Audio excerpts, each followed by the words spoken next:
Alice's Adventures in Wonderland. Chapter 5. Advice from a Caterpillar. The caterpillar and Alice looked at each other for quite some time in silence. At last, the caterpillar took the hookah out of its mouth and addressed her in a languid, sleepy voice. "Who are you?" said the caterpillar. This was not an encouraging opening for a conversation. Alice replied rather shyly, I hardly know, sir. Just at present, at least, I know who I was when I got up this morning, but I think I must have been changed several times since then." "What do you mean by that?" said the caterpillar sternly. "Explain yourself." "I can't explain myself, I'm afraid, sir," said Alice, "because I'm not myself, you see." "I don't see," said the caterpillar. "I'm afraid I can't put it more clearly," Alice replied very politely. "For I can't understand it myself to begin with, and being so many different sizes in a day is very confusing." "It isn't," said the caterpillar. "Well, perhaps you haven't found it so yet," said Alice. "But when you have to turn into a chrysalis, you will some day, you know, and then after that into a butterfly, I should think you'll feel it a little queer, won't you?" "Not a bit," said the caterpillar. "Well, perhaps your feelings may be different," said Alice. "All I know is, it would feel very queer to me." "You?" said the caterpillar contemptuously. "Who are you?" Which brought them back again to the beginning of the conversation.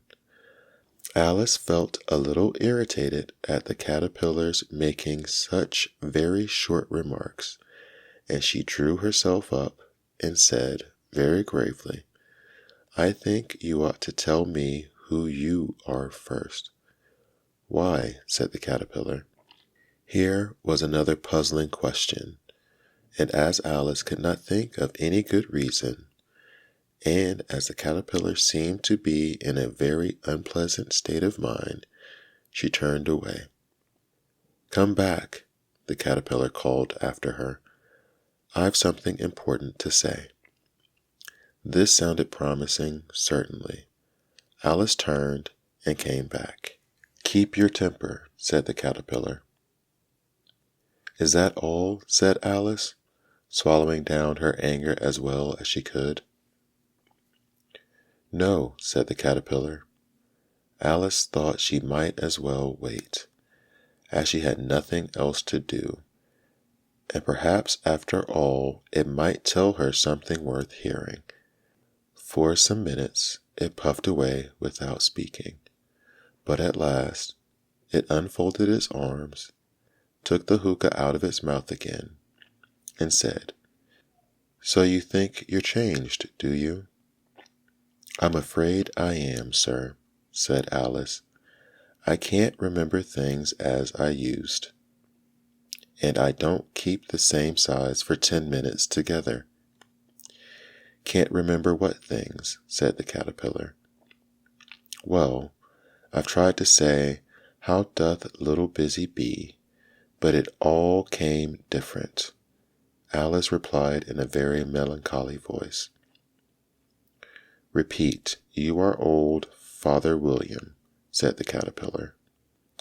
Alice folded her arms and began.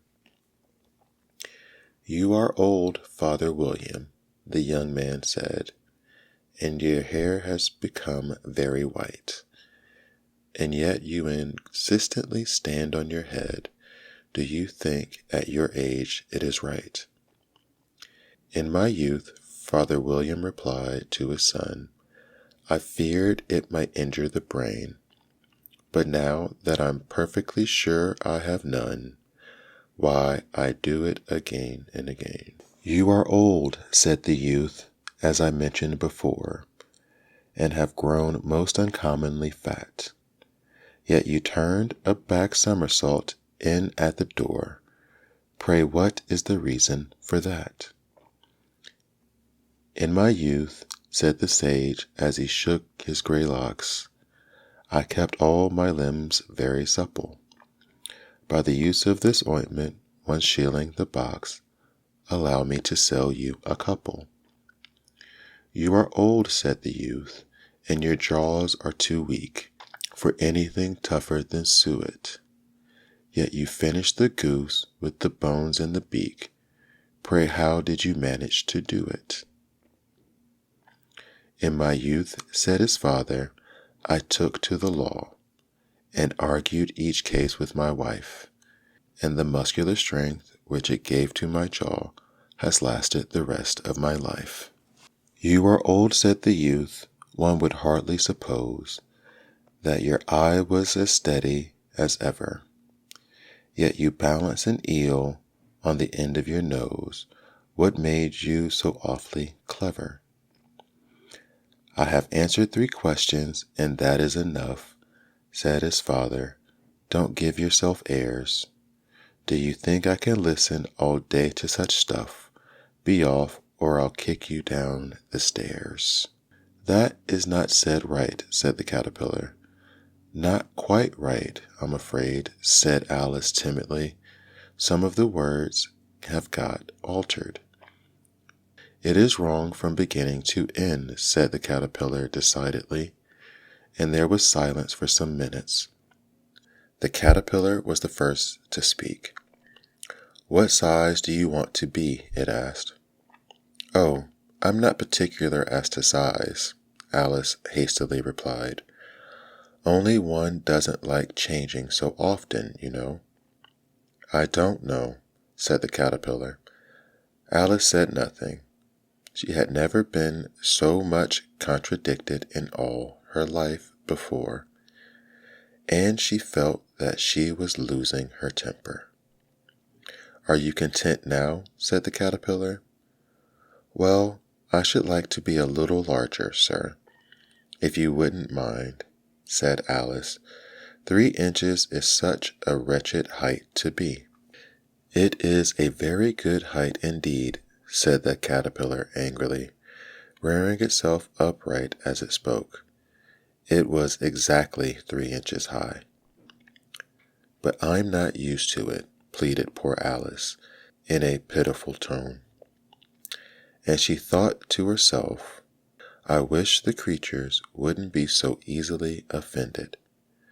You'll get used to it in time, said the caterpillar, and it put the hookah into its mouth and began smoking again. This time Alice waited patiently until it chose to speak again. In a minute or 2, the caterpillar took the hookah out of its mouth and yawned once or twice and shook itself. Then it got down off the mushroom and crawled away into the grass, merely remarking as it went, one side will make you grow taller, and the other side will make you grow shorter. One side of what? The other side of what? Thought Alice to herself.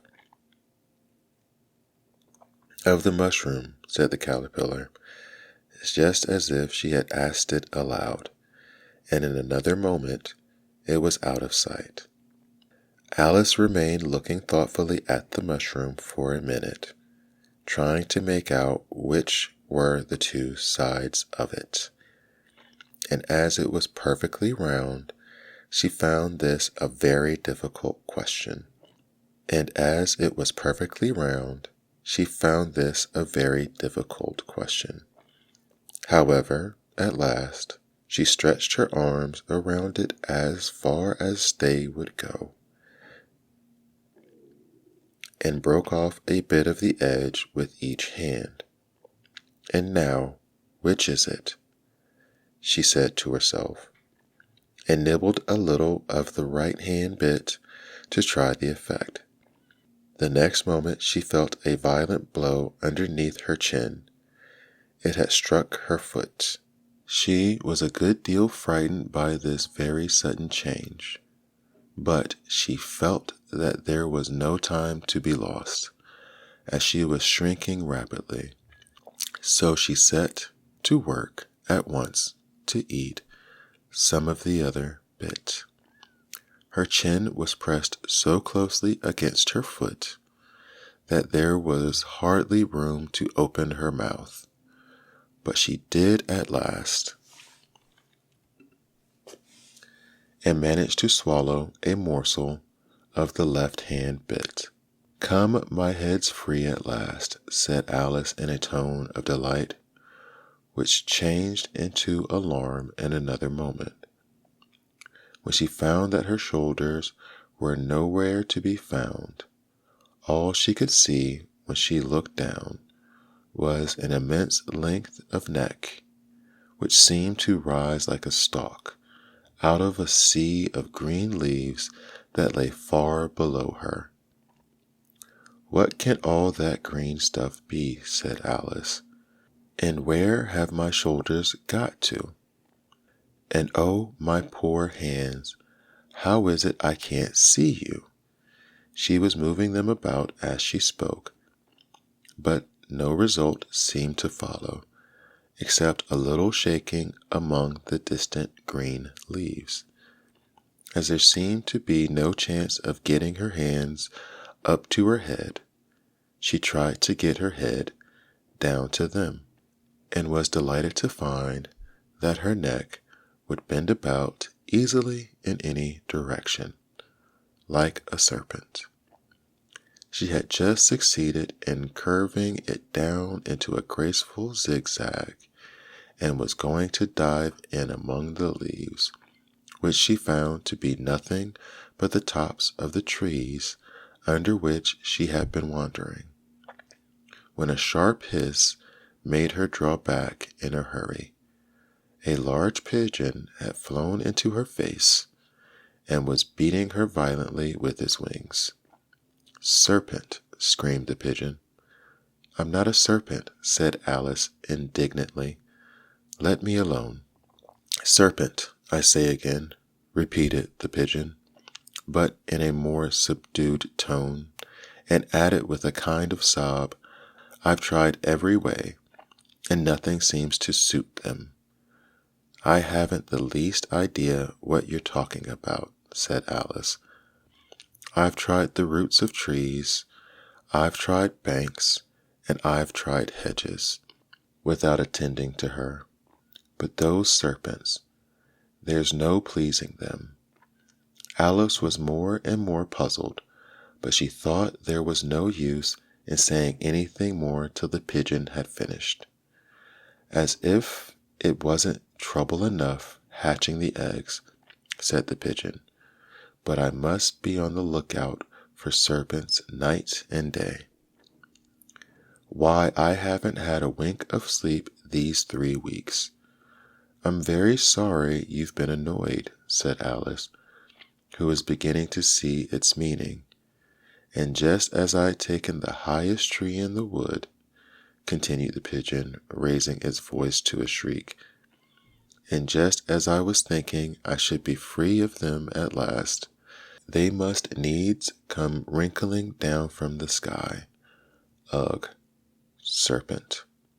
"But I'm not a serpent, I tell you," said Alice. I'm a, well, what are you?" said the pigeon. "I can see you're trying to invent something." "I'm a little girl," said Alice, rather doubtful, as she remembered the number of changes she had gone through that day. "A likely story indeed," said the pigeon in a tone of the deepest contempt. "I've seen a good many little girls in my time, but never one with such a neck as that. No, no, you're a serpent, and there's no use denying it. I suppose you'll be telling me next that you've never tasted an egg. I have tasted eggs, certainly, said Alice, who was a very truthful child, but little girls eat eggs quite as much as serpents do, you know. I don't believe it, said the pigeon, but if they do, why then they're a kind of serpent. That's all I can say. This was such a new idea to Alice that she was quite silent for a minute or two, which gave the pigeon the opportunity of adding, "You're looking for eggs. I know that well enough. But what does it matter to me whether you're a little girl or a serpent? It matters a good deal to me," said Alice hastily, "but I'm not looking for eggs. As it happens, and if I was, I shouldn't want yours. I don't like them raw." "Well, be off then," said the pigeon in a sulky tone, as it settled down again into its nest. Alice crouched down among the trees as well as she could, for her neck kept getting entangled among the branches, and every now and then she had to stop and untwist it. After a while, she remembered that she still held the pieces of the mushroom in her hands, and set to work very carefully nibbling first at one and then at the other, and growing sometimes taller and sometimes shorter, until she had succeeded in bringing herself down to her usual height. It was so long since she had been anything near the right size that it felt quite strange at first, but she got used to it in a few minutes and began talking to herself as usual. "Come, there's half my plan done now. How puzzling all these changes are. I'm never sure what I'm going to be from one minute to another. However, I've got back to my right size. The next thing is to get into the beautiful garden. How is that to be done, I wonder?" As she said this, she came suddenly upon an open place, with a little house in about 4 feet high. "Whoever lives there," thought Alice, "it'll never do to come upon them this size. Why, I should frighten them out of their wits."